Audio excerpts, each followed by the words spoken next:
Can I say Pete Hegseth, the sex pest? Like, because that rolls off the tongue, but I don't know if he's done anything besides defend the Epsteiner-in-chief. So I don't know if I actually can use that. But, like, if any of you find a good excuse for me to use that, please let me know. Because, like, I really want to. That said, I have some fan art to show you, and then I've got to show you something really stupid that Pete Hegseth is trying to push forward for everybody. That said, CL Wells has done a piece of fan art that said, sorry for drawing something stupid and mildly cursed.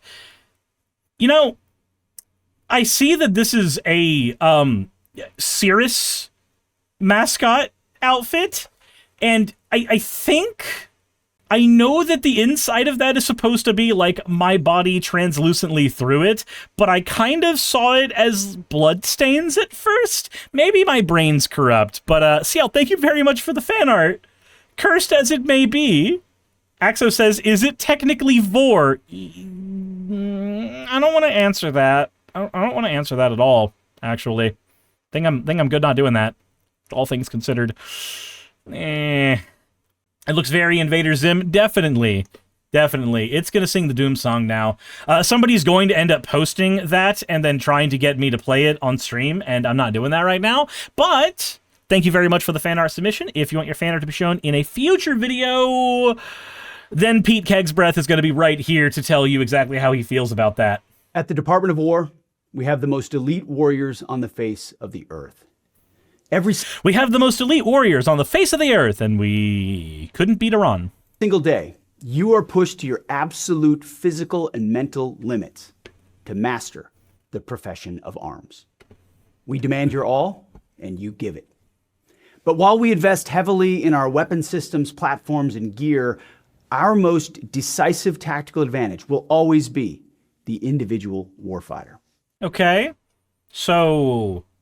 why do you cut funding to the VA?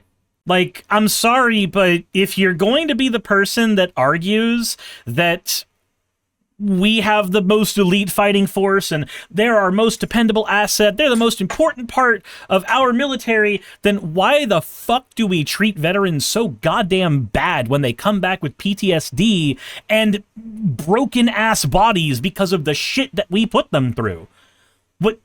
Why do we keep cutting benefits from the fucking VA? Do you know how many of my friends are veterans who have not been able to get their fucking benefits until they were already in their goddamn 50s? Do you want to know when they got out of the military? 20 fucking years ago. Anywho, all right, Pete, go ahead and tell us why the troops are so important. We have a sacred duty to maintain that advantage, which is why we must constantly look for new ways to optimize. Jessica says, in my opinion, veterans should be housed for life with their families. You're right, Jessica.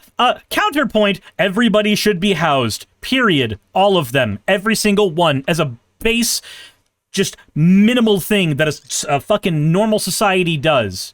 Dorito says, oh my fucking god, sirs, I figured it out. They treat military and vets in the womb like babies being born. When you're in the military, you're fine, but when you're born and you're out into the real world, no. Jesus. Like, I agree with the statement that veterans should gain housing for them and their families for life, 100%. I also believe that we should just do that in general because it would only take us fucking $40 billion to do so, and we just got $350 billion okayed by the Pentagon to be used to fight fucking communism on our shores. Like, a fraction of the communism on our shores money could literally eliminate homelessness tomorrow. Your performance, your resilience, and your long-term health. Oh, your long-term health. Does that include mental health? Because you guys don't seem to give a flying fuck about that. And to meet that commitment today, I'm authorizing a new screening program for testosterone deficiency. What? What? Why would you even need to worry about that? Is that even a big enough problem in the fucking military to worry about? Is like what? Yeah, we have to be a fucking joke. We have to be a joke. We have to be. For our service members, ensuring you have the right testosterone levels to operate at your absolute best. Because it's well-established science that as we age, testosterone levels often naturally drop. Under the supervision of our world-class medical professionals, warfighters age 30 and older are going to be tested annually as part of their periodic health assessment. It's a health assessment that happens every year. We're just adding this test. Those under 30 can voluntarily choose to get the test as well. So let me get this straight.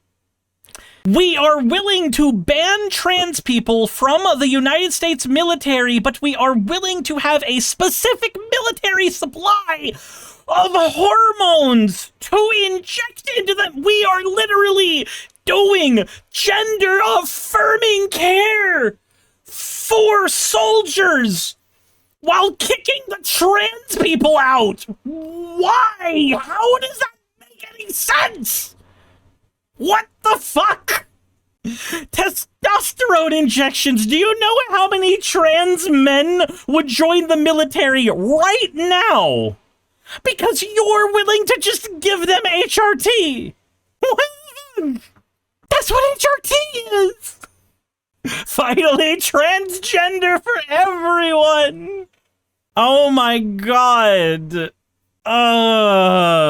This is part of an expanded public access testosterone replacement push by the Trump administration. Trans people bad, but gender-affirming care good. Make it make sense. Bravo needs bacon. Thank you for the cheer. What in Keg's breath barking about right now? Testosterone injections. Testosterone injections. And no, Dorito, I'm not bringing you in on call. I know better. The nanosecond I do, we're here for the next 30 fucking minutes. No, I know better. You know better. Ah! If treatment is recommended, it's entirely your choice to receive testosterone replacement therapy. So you recognize that it's not necessary. Because you know what the military does when they say that you have an injection that is necessary for you to do your job? You get the fucking injection.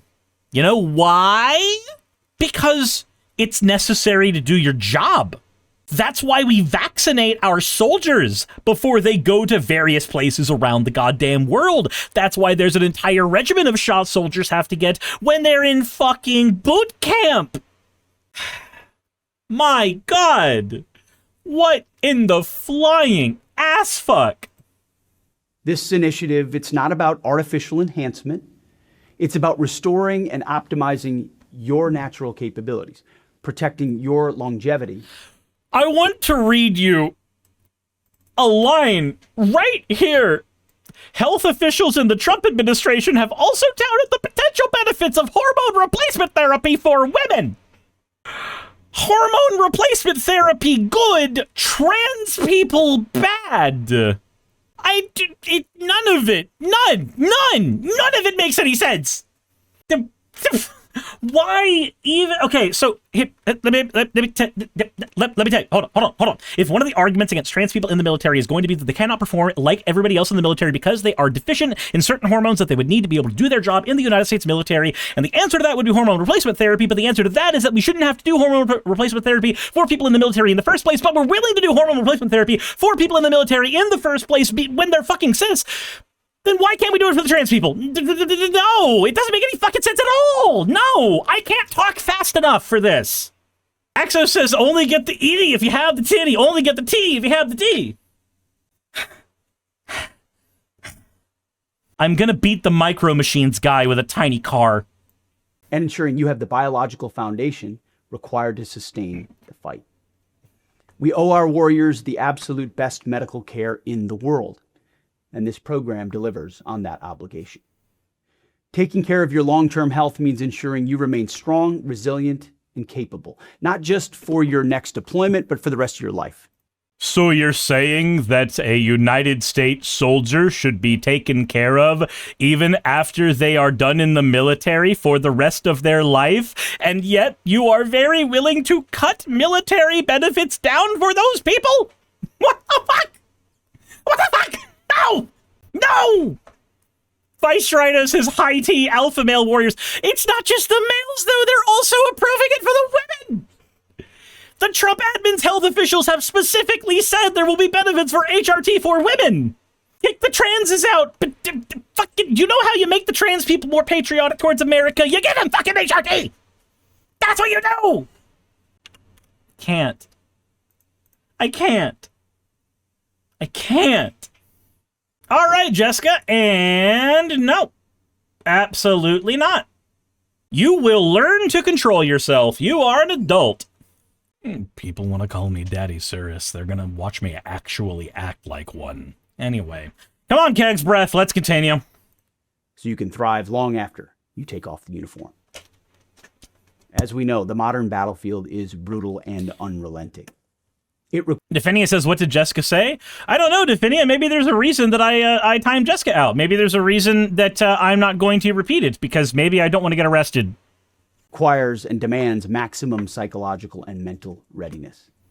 And by addressing these health markers early, we're keeping you on the leading edge of lethality and giving you the same level of support that you give this nation, the absolute best.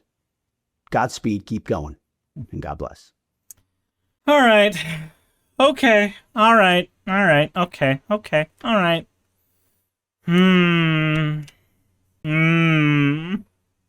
I like Pastor Ben's response to this. I do. I really do. Dear Lord, I've never seen such small dick energy in public as this high tea program from Pete Hegseth. Compensating much, Mr. Secretary? Agreed. It is... Why? Why? Let's offer gender-affirming care to our service members in order to officially designate them as alpha males or whatever the fuck. Vice Rhino says, it is well known that steroids make pee-pee small. You don't have muscles like Hegseth while drinking like Hegseth without chemical help. Oh. Dorito says this daddy thing makes me cringe cuz is Suris's stance. Yes. Right. This is my rifle. This is my gun. I tend to stroke it when I want to have fun. Oh my god. Stone Corbel says that's actually a misconception. Steroids do not shrink your dick. They shrink your balls temporarily. Dude, they do cause testicles to shrink. No, that's true. Testicular atrophy. When you take synthetic steroids, your body detects artificially high hormone levels and stops producing its own testosterone. Because they are no longer producing testosterone to sperm, your testicles can shrink significantly in size. Once the steroid use stops, the body can take months to resume its natural hormone production, and testicle size may bounce back, but sometimes it doesn't. Vice Rider says it does tend to go off unexpectedly, though. But guys, we got gender-affirming care for the troops before we actually got affordable groceries. It's fantastic. Oh my god, this is great. Conservatives are state mandating transitioning from male to male. Oh my god, child. Where are you going? What is your plan? The fuck? Oh, you're under there now. Okay. Fair enough. Anywho, thanks, Pete. Hey, you made it to the end. I want to give an extra thanks to the patrons who allow me to do this full time. I want to thank Aaron Rail, Astral, Britzkrieg, Jemshin, Poundini, Red Joker, Victoria, Jonas, Craig, Tarika, Fireshard, Smiling GM, John, Dren Hadamada, Creeper, Sagitta, you know I'm not saying that last part, Sylvie Snow, Valis of Seraph, Ottoman Angel, Rooster Rachel, and Fire Panda, who are all my $20 and up patrons.